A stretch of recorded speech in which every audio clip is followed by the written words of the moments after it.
তাদের একমাত্র লক্ষ্য হচ্ছে পশ্চিমবাংলায় কি করে যে কোনো ভাবে হোক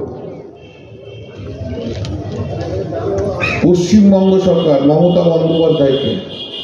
কিভাবে হটিয়ে বিজেপি আসে এবং 2021 থেকে 2026 এই 5 বছর যে আগ্রাসী ভূমিকা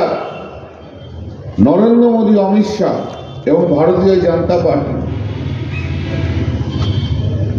মমতা বন্দ্যোপাধ্যায়কে এবং তার সরকারকে উৎখাত করার জন্য যা পদক্ষেপ নিয়েছে, যা পদক্ষেপ,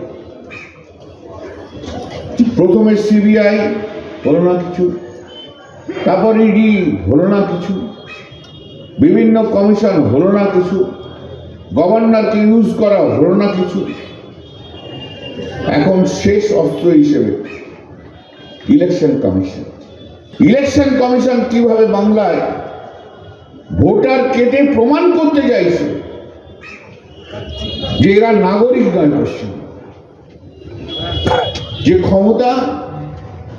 ইলেকশন কমিশনের নেই।